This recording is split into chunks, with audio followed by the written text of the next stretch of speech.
우리 성경 말씀 보시겠습니다. 시작. 그때 예수께서 제 아들에게 이르시되 오늘 밤에 너희가 다 나를 버리리라. 기록된 바 내가 목자를 치리니 양의 떼가 흩어지리라 하였느니라. 그러나 내가 살아난 후에 너희보다 먼저 갈릴리로 가리라. 베드로가 대답하여 이르되 모두 주를 버릴지라도 나는 결코 버리지 않겠나이다. 예수께서 이르시되 내가 진실로 내게 이르노니 오늘 밤 닭 울기 전에 내가 3번 나를 부인하리라. 베드로가 이르되 내가 주와 함께 죽을지언정 주를 부인하지 않겠나이다 하고 모든 제자도 그와 같이 말하니라. 아멘. 아멘. 네, 사실 예수님의 십자가의 죽으심의 일련의 과정을 보면 왜 예수님이 그 고통 당하셔야 하나, 그 억울함 당하셔야 하나, 그리고 참 슬픈 기억들이 정말 많는데 그 중에 하나가 예수님의 제자들이 너나 없이 다 주님을 모른다고 하며 주님 가야바뜰에서 신문을 당하시고 매 맞으실 때 제자들이 멀쩡히 자신들의 몸을 숨긴 채 주님이 어떤 모습으로 하고 있는지 궁금하기도 하고 하니까 그걸 바라보면서도 내가 주님과 저분과 함께 동행했던 저분의 제자들이라고 나와서 말한 제자가 한 명도 없었어요. 그런데 여러분, 오늘 본문은 예수님이 잡히시기 전날에 예수님의 제자들과 만찬을 나누시면서 이런저런 대화를 하는 중에 베드로가 툭 튀어나와서 예수님이 이런 말씀하셨거든요. 때가 되면 사람들이 나를 부인할 것이다. 다들 다 모른다고 할 것이다. 그럼 오늘 밤 너희들이 나를 다 버릴 거야. 이 말씀을 하셨어요. 그런데 베드로가 의협심이 확 생겨나가지고 예수님 무슨 말씀을 하십니까? 다른 사람들은 다 예수님을 버릴지라도 나는 결코 주님을 버리지 않을 것입니다. 다른 사람들이라고 하는 것은 모르는 불특정 다수를 말하는 게 앉아있는 그런 사람들 있잖아. 이것들은 다 버릴지라도 이게 앉아있는 이것들이 얼마나 당황했겠어요. 그랬더니 성경에 보면 제자들이 화를 냈다고 그랬어요. 그리고 나도 주님 안 버릴 거야 장담했다는 거예요. 그런데 하루도 지나기 전에 예수님이 잡히시고 끌려가시고 신문당하시고 그 이후에 일어났던 일들 여러분 기억하시잖아요. 근데 주님이 오늘 본문 좀 지나 41절에 보면 이런 말씀을 하셔요. 죽어도 내가 주님 부인하지 않겠노라고 막 장담했던 그 제자들을 데리고 이 산에 올라가셔서 기도를 하시는 거예요. 그러면서 본문 그 41절에 뭐라고 말씀하느냐 하면 한번 띄워줘 볼래요? 시험에 들지 않게 뭐라고 그랬어요? 깨어 기도하라. 마음에는 원이로되 뭐가 약하다? 자, 여기를 여러분 주목해야 됩니다. 예수님이 그들이 시험 들 걸 이미 아셨죠. 그리고 여러분 너무 자주 시험 들면서 이거 다 하나님의 뜻이야 이러지 마. 근데 여러분 곰곰이 생각해 보면 한 사람이 믿음의 정상에 섰을 때 시험 한 번 안 들고 그 자리에 올라가고 목사 쏙 한 번 안 쓰기고 그 자리에 올라간 사람은 이 지구 땅에 없어요. 주님은 또다시 기회를 주시죠. 그러나 죽을 때까지 시험 들면 안 돼요. 이겨내기를 원합니다. 승리하기를 원합니다. 그런데 여러분 예수님의 답이 뭐냐면 시험에 들지 않게 뭐 하라고 그랬어요? 깨어 기도하라는 거예요. 이게 비밀입니다. 사람은 거룩한 습관이 있어야 돼요. 무슨 습관? 여러분 사람들은 나 교회 다녀줄 테니까 간섭하지 말라고 그래요.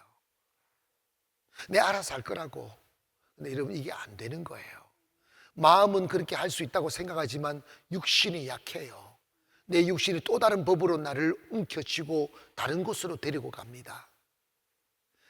내 영혼을 지키고 내 마음을 지키고 내 몸을 지키고 내 삶을 지키는 것은 뭐냐? 어제의 기도가 오늘 기도하게 하고 오늘 기도가 내일 기도하게 하는 거예요. 깨어 기도하란 말은 기도를 쉬지 말라는 말이에요. 아멘. 그런데 여러분, 그날 밤 그들이 기도하는 모습을 보면 주님이 그렇게 비통하게 기도하시다가 보니까 다 자고 있었다는 거예요. 그래서 주님이 안타까운 가슴은 너희가 1시간 동안 나를 위해 죽는다고 장담했던 너가 1시간 동안도 깨어 기도할 수 없더냐 이러신다. 여러분, 그러면 우리가 영적 세계에 가서 여러분, 인정이 나를 지키지 못하고 충성심이 나를 지키지 못하고, 아멘, 그 깡패 세계의 의리가 나를 못 지키더라고요. 내 마음은 그러고 싶은데 몸이 안 따라간다는 거예요.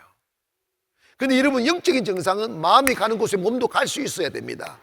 그래야 믿음의 사람이고, 그래야 지도자고, 그래야 승리할 수 있는 사람이에요.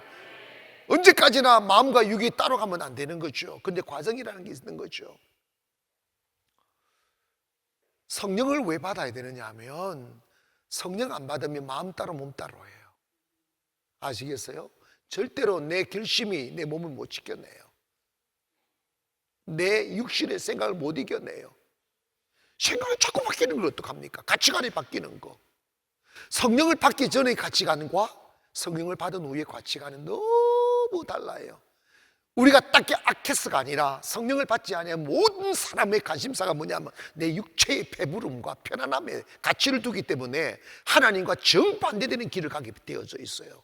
그런데 그런다고 해서 편해지거나 잘 되는 게 아닌데 말이죠. 성령을 받으면 가치관이 달라져요. 내 육체를 지배할 수 있는 능력이 생겨지는 거죠. 육체의 찰나의 욕망을 이겨낼 수 있는 힘이 생기는 거죠. 예수님이 가야바들에서 그렇게 신문당하고 계실 때 조만한 계집애가 베드로에게 다가왔어요. 질이 겁을 먹고 당신도 저 사람을 알지 않냐? 저 사람 같은 당이지 않냐? 조그마한 계집애가 뭐 하겠어? 그래, 나 그래. 근데 왜 그걸 물어? 그 말을 왜 해? 이러고 끝나면 될 텐데 자기가 겁을 먹고 아니라고. 나 저 사람 모른다고. 조금 전에 죽을지라도 나는 당신을 배신하지 않겠다, 떠나지 않겠다, 배신하지 않겠다고 이래놓고 하루도 그 마음을 못 지켜요. 그리고 더 비극적인 것은 한 번은 나 모른다고 이래놓고 또 물으니까 두 번째는 맹세했어.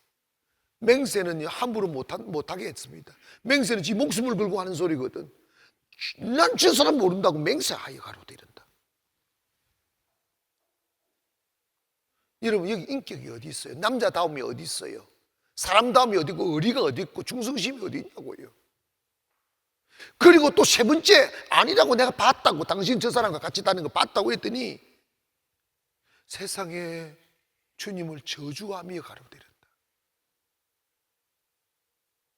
사람이 시험 들면요 완전 딴 사람이에요. 내가 내 자신이 싫어질 만큼 딴 사람이라고요. 영적 삶에서 가장 중요한 게 뭐냐면 시험에 들지 않기 위해 노력해야 돼요. 깨어 있어야 된다 이 말입니다. 어쩌면 그렇게 딴 사람인지 몰라요. 그리고 주님이 그리고 난 뒤에 그날 밤 셈은 딱 주님 모르고, 첫째는 모른다, 맹세하여 모른다, 주님을 저주하며 모른다, 딱 말해버리는 순간에 어디선가 닭구름 소리가 들려온 거예요. 그때 그 전날 주님이 네가 답 울기 전에 나를 3번 부인할 것이야 했던 말씀이 기억나? 통곡했다고 그랬어요. 그 달기자기를 깨운 거죠. 그 어둠 잠에서 육신의 생각에서 깨운 것이 통곡하며 울기 시작합니다. 그리고 자신의 뱉어내버린 이 말의 중대함을 깨닫고 자기를 버려버리죠. 난 더 이상 주님 앞에 설 수 없는 사람이라고. 나는 이제 주님과 전혀 상관없는, 주님이 기억도 안 나는 삶을 살아야 되겠다고 과거로 돌아가 버리잖아요.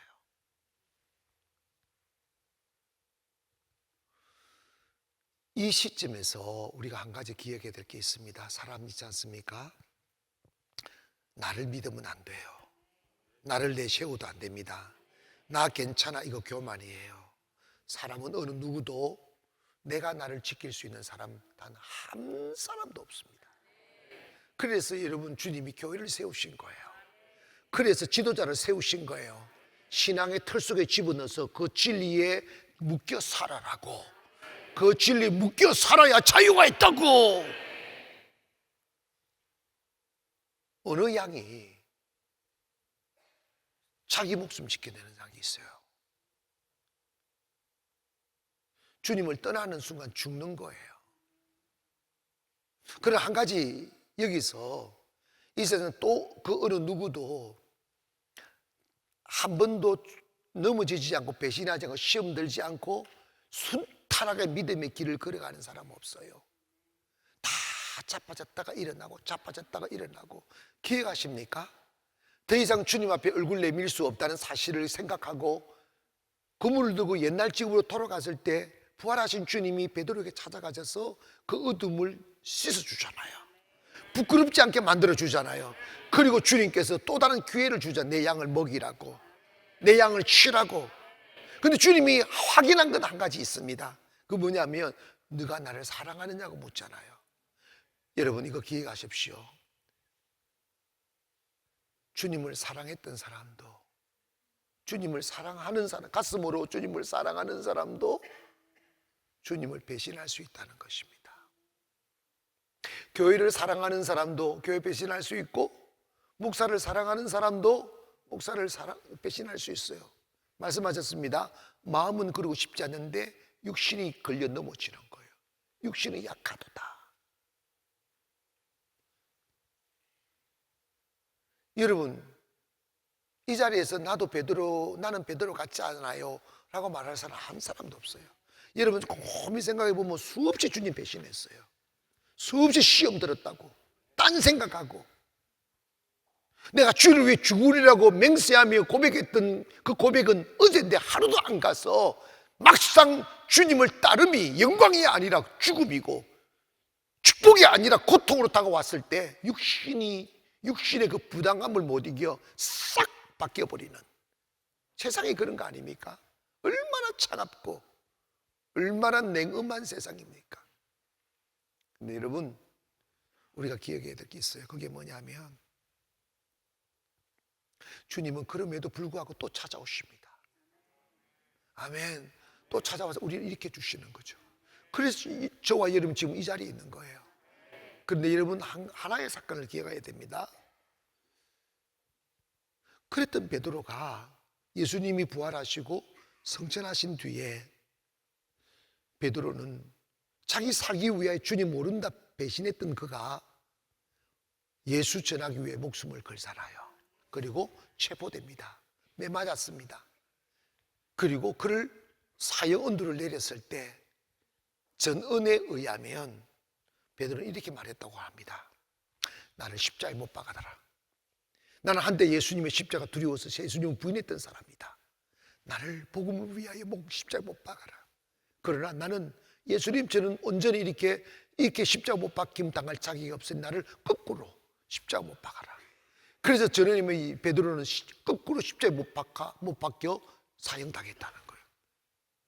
그 죽음이 두렵지 않게 되는 거죠. 왜 그런지 아십니까? 부활을 경험했으니까.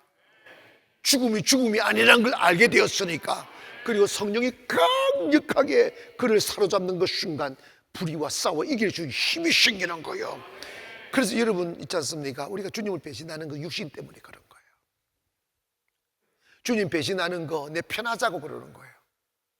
하늘나라가 안 보이니까, 부활이 안 보이니까, 이 세상 죽음은 그뿐이라는 게 내 안에 내재되어져 있으니까 주님 따르다가 잘 되고 배부르고 영광 받으면 잘 따라가다가 손해보고 희생당해야 된다고 생각할 때 다 외면하는 거예요. 이거는 부활이 없는 사람들만이 할 수 있는, 육의 사람들만이 할 수 있는 것입니다. 여러분 기억하세요. 우리는 영과 육을 공존합니다. 아멘 합시다. 우리는 이 몸을 던져버리는 그 순간까지 우리 육신의 욕망에도 우리는 사로잡힐 수밖에 없어요. 근데 여러분, 육신을 따른 자는 육신의 생각과 육체의 일을 하고 영의 생각하는 사람은 영의 일을 하는데, 여러분의 몸이 끝없이 여러분을 지옥으로 끌고 가는 그런 욕망의 사슬에 묶이지 마시고 영이 육체를 지배할 수 있는 은혜가 오기를 원합니다. 그래서 성령을 받아야 된단 말이에요. 성령을 딱 받으니까 가치관이 달라지는 거예요. 여러분 봐, 똑같은 사람인데 묵게 하다 보면요, 진짜 저 사람 정말 하나님 감사합니다. 저 사람 저렇게 변화돼서 어떻게 저런 말을 할 수 있습니까? 막 달콤하고 막 주를 사랑하고 교회 충성하려고 하는데 내일 되면 또 헷가닥해가지고 막 이짓을 하고 있어요. 목사의 마음은 들었다 놨다 들었다 놨다 한다니까. 여러분 그 과정입니다. 어쩔 수가 없어요. 어쩔 수가 없어요. 영적으로 이겨내야 됩니다. 훈련받아야 됩니다. 그리고 여러분 있지 않습니까? 지식으로 쌓여진 신앙은 마귀의 놀이감이에요. 지식으로 쌓아 올린 신앙은 마귀의 놀이터입니다. 마음대로 가지고 놀아요. 그 안에 영이 들어가야 돼요. 그 안에 생명이 들어가야 돼요.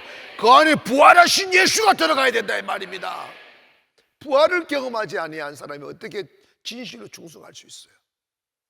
부활을 모르는 사람이 어떻게 희생할 수 있어요? 부활을 모르는 사람이 어떻게 주를 위해 죽을 수 있냐고. 주님을 위해 죽으면 끝이라고 생각하는 사람은 왜 죽는데? 이유 없어요. 근데 여러분 기억하세요. 다 도망갔던 예수님의 제자들이 가롯 유다는 지가 배신해서 그냥 자살했을 뿐이고 그 대신 마띠아를 이렇게 다시 채워가지고 12명의 예수님의 제자들은 다 순교했다는 것이죠. 순교가 쉽습니까? 교회 오셔서 내 각오로 죽어지지 않아요. 설교 한번 듣고 나 죽고 살아야지 안 됐나 집에 가서 그 또 막 튀어나온다니까. 여러분 있지 않습니까? 성령 받는 길밖에 없어요. 아멘. 성령 받아 성령이 나를 지배하는 순간만이 내가 나를 지켜낼 수 있어요.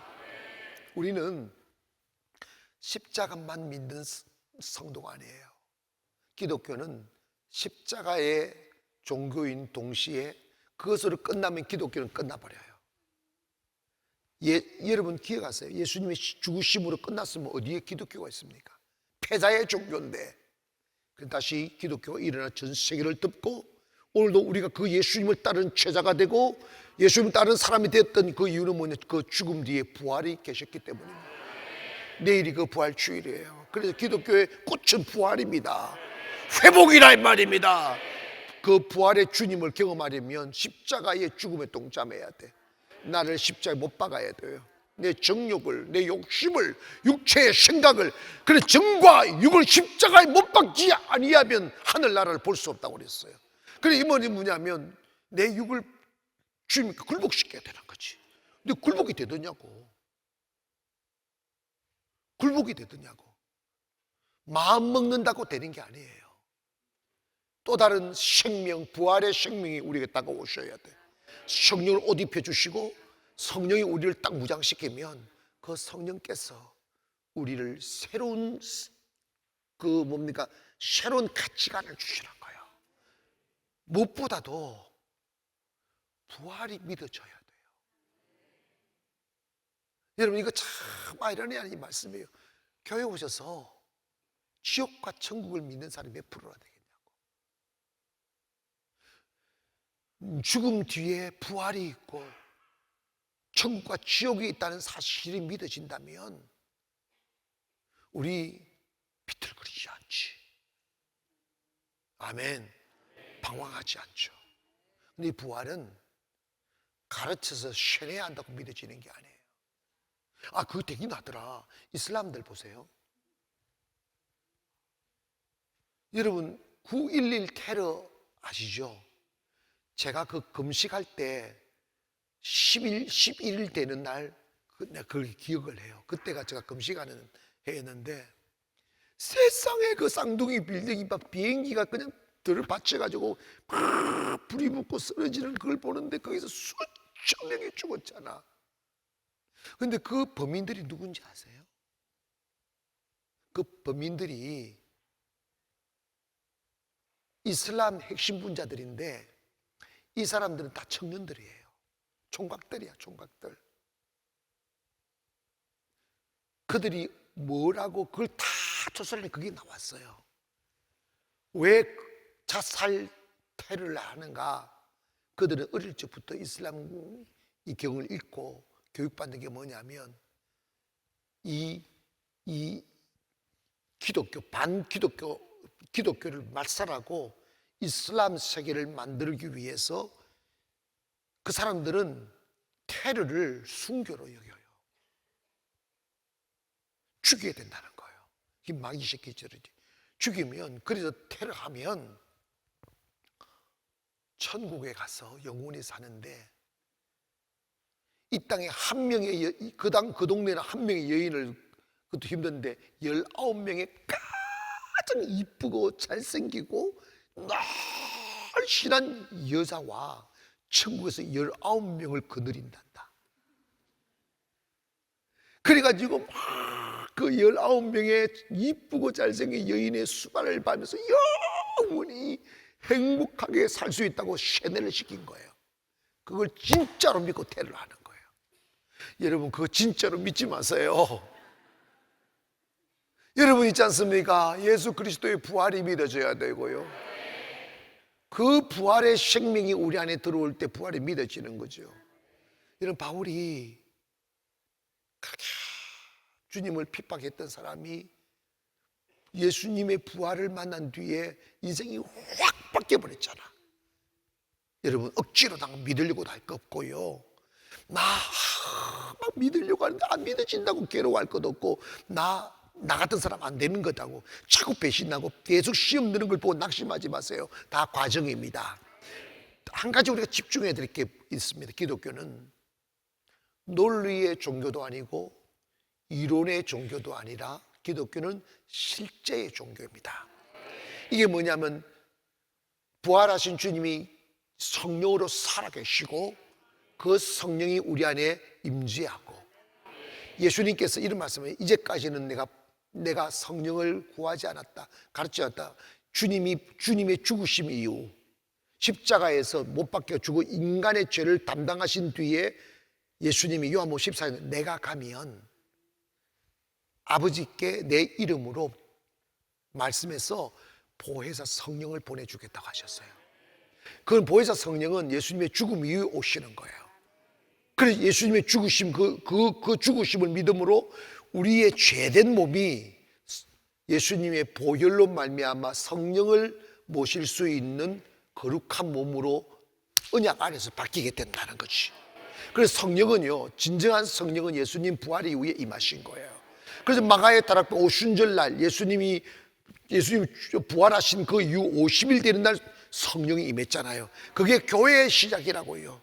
때문에 여러분, 정말 이번 부활절은 예수님이 부활하셔서 성령으로 오신 것을 기억하시고 그 성령을 여러분에 모셔드리기를 바랍니다. 그러면 부활이 믿어지는 것이, 부활이 믿어지니까 자신 있게 인생 살게 되고 행복하게 인생 살게 되고 예수 믿고 충성하고 헌신하는 게 기쁨으로 되는 거지, 사라지지 아니할 영광이고 상급인 것이 믿어지면 왜 우리가 몸 살리겠어요? 이번 여러분 부활절 주의 은혜로 인하여 삶이 회복이 되기를 원하고, 믿음이 회복이 되기를 원하고, 의심이 사라지기를 원하며 기꺼이 하나님의 나라 위에 살려고 하는 결단들이 세워지기를 원하고, 그 부활의 회복의 역사가 여러분의 생각을 바꾸시고 마음을 바꾸시고 삶을 바꾸시고 인생을 바꾸셔서 큰 은혜의 파도가 주의 이 회복의 물결이 스며들기를 주의 이름으로 축원합니다. 우리 두 손 푹 떠시고 주의 이름으로 기도하실 때 부활의 은혜가 내게 임하게 하여 주시고, 부활하신 예수의 여기 내 안에 임재하여 달라고, 어둠도 사라지고 절망도 사라지고 폐쇄적인 생각도 사라지고 믿음과 소망이 넘치게 도와주시고 회복의 바람이 불게 하여 주시옵소서. 우리 주의 세분 크게 부르기도 합니다. 시작. 주여